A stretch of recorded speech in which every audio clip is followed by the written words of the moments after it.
اس پر تھوڑی سی تفصیل جانیں گے۔ ارجعی کا معنی ہے دعوت اللہ۔ اللہ رب العزت فرما رہا ہے اے بندے پلٹ آ۔ آج آپ غور کریں کہ اگر دنیا میں ہمیں کوئی دعوت دے تو ہم دو وجوہات پر اس کی دعوت کو قبول کرتے ہیں۔ دعوت دنیا کے دو اسباب ایسے ہیں کہ جن پر ہم دوسرے کی دعوت قبول کرتے ہیں۔ وہ دو سبب بھلا کون سے ہیں؟ پہلا سبب یہ ہے کہ آج اگر میں نے اس کی دعوت کو قبول نہ کیا تو کل کو یہ میری دعوت بھی قبول نہیں کرے گا۔ ایسا ہوتا ہے یا نہیں؟ دوسرا سبب یہ ہوتا ہے کہ اگر آج میں نے اس شخص کی دعوت کو قبول نہ کیا تو پھر کیا ہوگا؟ پھر تعلق ختم ہو جائے گا، دوری پیدا ہو جائے گی۔ تو اب ذرا غور کیجئے قرآن مجید کی اس آیت کو، جو فرمایا ارجعی، یہ دعوت کس کی طرف سے ہے؟ اللہ کی طرف سے۔ جب دنیا کی دعوت انسان اس وجہ سے نہیں ٹھکراتا کہ اگر دعوت دینے والے کی دعوت سے انکار کیا، اگر میں اس کی دعوت پر نہ گیا تو اس سے تعلق ٹوٹ سکتا ہے۔ تو حاضرین گرامی قدر، دنیا کا تعلق اہم نہیں ہے، اللہ رب العزت کا تعلق سب سے بڑھ کر اہم ہے۔ جب ہم دنیا کی دعوت اس وجہ سے نہیں ٹکراتے کہ کہیں اس سے ہمارا تعلق ختم ہونا ہو جائے، تو اللہ رب العزت کی طرف سے آنے والی دعوت کو ہم اگر ٹھکرا دیتے ہیں تو اگر مولا سے تعلق ختم ہو گیا تو پھر انسان کدھر جائے گا؟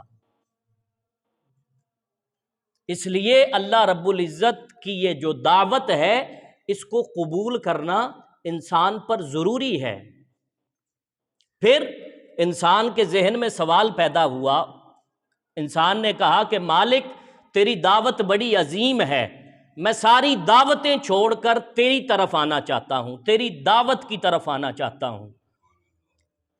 تو تیری دعوت پر آنے کے لیے جیسے دنیا میں کسی کی دعوت پر گیا تھا تو اگر شادی پر گیا تو سلامی دے کر آیا، اگر کسی فوتگی پر گیا تو فروٹ لے گیا، اگر کسی کی برتھ ڈے کی دعوت پر گیا تو کیک لے گیا۔ مالک تو نے مجھے دعوت دی ہے، میں تیری دعوت قبول کرتا ہوں، لیکن یہ بتا تو صحیح کہ اگر تیری دعوت پر آنا چاہوں تو میں کیا لے کر آؤں؟ اللہ رب العزت نے جواب دیا، اللہ رب العزت نے فرمایا اے بندے، تو دنیا میں جس کی دعوت پر جاتا تھا تو اپنے منصب کی خاطر، اپنا آپ جتانے کی خاطر، اپنا آپ دکھانے کی خاطر کبھی مال و دولت کے انبار لے کر جاتا تھا، کبھی تو چیزوں کے انبار لے کر دوسرے کو متاثر کرنا چاہتا تھا۔ بندے مالک میں اور بندے میں فرق ہی یہ ہے کہ جب بندہ اپنے مالک کی بارگاہ میں دعوت پر آتا ہے تو مالک بندے سے لینے کے لیے نہیں، بندے کو دینے کے لیے دعوت پر بلاتا ہے۔ تو اللہ رب العزت نے فرمایا بندے خالی ہاتھ تھا، میں تو تجھے لینے کے لیے نہیں دینے کے لیے بلا رہا ہوں۔